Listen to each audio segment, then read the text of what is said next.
Welcome back to the channel. All right, I was wrong. You know me, I admit it when I was. I tell you what I think all the time.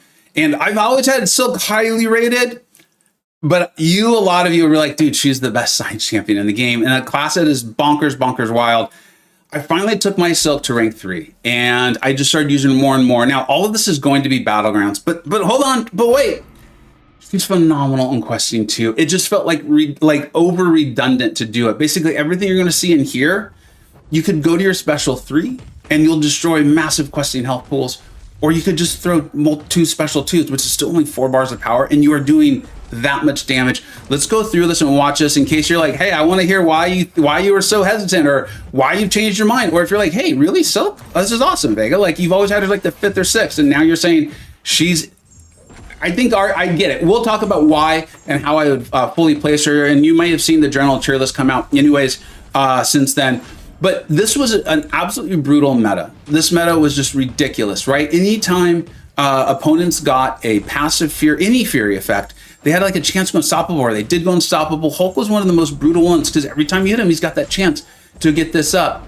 And what it's showcasing is her, for me, her flow and her like flexibility in her kit.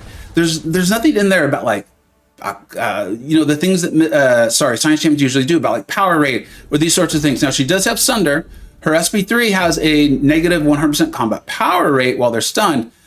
But watch what she does do. She's one of these champions that's so incredibly blunt force powerful if you play her well, that she just dominates the fight. And a lot of these things, the opponents, what makes them dangerous, whether it's the node or the defender, never has a chance to get online. They're spending so much of the fight stunned or slowed. Like, and honestly, you do need her awakened for striking the opponent with a heavy attack, or while their back is against the wall, inflict a slow for 2 seconds. You're seeing me utilize the heavy, like in the MCoC matchup, and there's going to be one that's bonkers against a Medusa, where I just use it over and over. And then right there, she has an evade. She will automatically, I think it's called Silk Sense, right?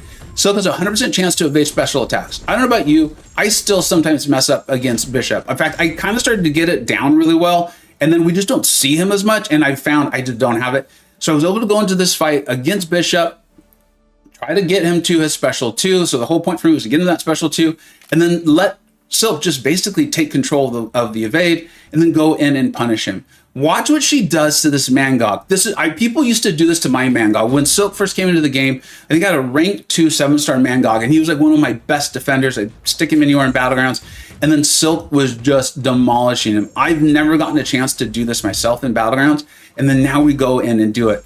If you're not familiar with Silk, what you're seeing me use, it is a stun debuff. So this is different than America Chavez, right? If you're familiar with my channel, you know I talk about America Chavez. It's a passive stun. So that's why even if an opponent goes debuff immune, I can still utilize it. That's not Silk. Silk is a science champion. She needs her debuff. So just want to make sure everyone understands that.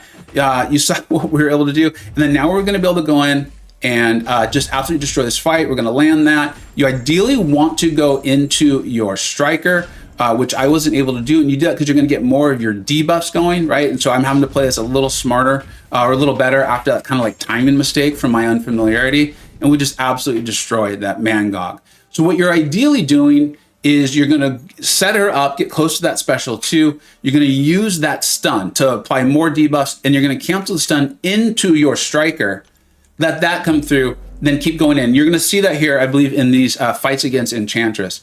Enchantress is wild. If you're looking to get a fight over fast against Enchantress, there's no one better than Silk. I actually have 2 of these in here purposely to show you, like, this wasn't like some fluke thing that happened. So she doesn't counter miss. So that's one of the reasons why I often say, like, hey, if I don't care how long the fight takes, I think I actually like Photon a little bit better. The problem is Photon can't get the fight done nearly as fast, where Silk can before more and more of Enchantress's things get going, right? As you see there, we've landed our intercept, and I don't need to worry as much about the unstoppable because of that slow. You can see we went in there, we canceled out our heavy, so we got the slow up, canceled our heavy into the striker, then continued on with our comboing into the special 2, and then this is one of the reasons why you're seeing it hit so hard, is it inflicts a Sunder debuff. Remember, Sunder reduces the critical resistance to 0, and prevents it from increasing. So in these champions have like plus critical resistance, or like you're like, dude, my champion always crits. Why didn't it happen? critical resistance, right? Doom was one of the first ones that really came into the game. Now, Medusa gets her armor ups. I think it's on like a 3-second cycle, or her Fury's every like a 3-second cycle. Alpha, what's up, dude? We've talked about this matchup, I think, on stream. And I was like, I'm just going to utilize my heavy as much as I can. Now, unfortunately for me, right there, there's nothing I could do about the auto block. At least I don't believe I can. So basically, I need to just I've already lost points, right? I have lost points. I know I have. I need to get this fight over as quickly as possible. So I'm basically just trusting in my girl Silk here to get this fight down. I need this to crit and end it. And Alpha, for those who are watching, like, he beat me. I end up winning this round because it was just so absurdly fast from Silk, and then he won the next two. So well played. He's a great player. So it is what it is. And then again, this is what I'm talking about. A matchup where the sorry, I'm getting a phone call and I don't have time to edit this stuff out. I normally would. I'm getting on a plane here in literally a few minutes. My family's waiting for me, and I'm recording these because I want to get these out for you.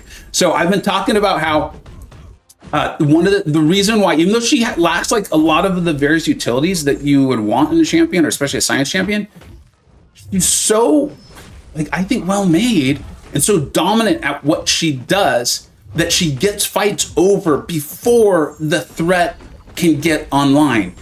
This is a perfect example, right? With you can see I'm not really paying attention to my own combo, which is usually what you do against Void because you're concerned that you're going to get a debuff on you and you want to hit those combos at 10.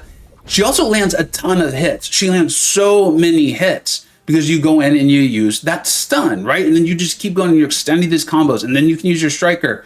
These are ways that, like, I think designers do a great job of including a ton of utility without like expressly saying, and she's got an 18 hit combo, or her lights do doubles. Like, I understand why that's there too. I'm not putting that down, but I really love this more. I realized I tend to like this sort of thing significantly better than like Okoye with her double hit lights or something, or North Star, or even Quicksilver, who I do like. It's because it takes longer to get kind of used to them and their combo and then throwing the specials. You got a champion like this, and watch, this is our second Enchantress. And you guys all know Enchantress, like the best Battlegrounds players in the world still often consider her one of the #1 defenders in Battlegrounds. And this is in a mode where Serpent exists. So many things can go wrong, and she just gets these over. The other thing is I've shown you the evade and how that can help you out with troublesome evades. That's true, and I've used it. But the other thing is when you can line up multiple of your hits, because they're all placing those debuffs on, and those debuffs are part of how you're doing massive damage, you can try to do an intercept when the opponent has power. Now, you want to wait till you're close to your special too. When your opponent has power, and then you've just completely extended your combo and all of those debuffs on the opponent. That's how you're seeing those massive, massive numbers too. And then, like I said, she has a whole SP3 rotation. FinTech has done some of the best videos I've ever seen on it, explaining that SP3 rotation. I am still working on it, so I'm not going to try to show you what it is if and when I get it. And if you want to see it, I will definitely do a video on it. I love her so much, and I'm enjoying playing her so much, that she has actually moved her way into the conversation for me for one of my first science rank 4s. And I'll tell you why. Even though I still think Titania and Photon are just as good, I'm going to rate those three about the same. And yeah, I'm aware of Count Nefara. He's great. Luke Cage, the Hulk, Spider-Ham. They're phenomenal champions. For me, they're just like a slight tier down. And for me, it's, you know, Silk isn't debuff immune, but she doesn't get the dexterity, right? Or the precision from dexterity. So that's really nice, and that's handling a little bit of it. Titania is just so blunt force powerful, unstoppable, unblockable. We've seen that she can take skill champions and things like that if you play her well. Photon has all of that utility, all of it, and I've shown that to you too. Eventually, I want to take all of them to rank 4 and rank 5 as we progress through this game. But the reason why I might take Silk up first is because I do still enjoy Battlegrounds. I enjoy questing. I'm enjoying the game. And she doesn't punch up well. A lot of the Titania fights in Battlegrounds, I'm still probably going to my SP3. Photon is a good defender, and it would be tempting for her. Don't get me wrong. But Silk, I think one of the reasons why I did not fully recognize how powerful she was is I had her at rank 2. And what I'm saying is she can't end the fights as fast at rank 2 as she can is when she's at the highest rank. And when she's at the highest rank, that's when she's able to get these fights over before problems can develop. And so if you're trying to choose between them and you really enjoy playing Silk, I recommend potentially taking up your Silk first, because she punches sideways so well, and I do think she struggles compared to Titanium Photon more than they do at punching up. Obviously, the problem with ranking her up too early is in Battlegrounds, she might get banned, but who knows? As usual, let me know what you think I got right. Let me know what you think I got wrong. Thank you so much for watching. Take care.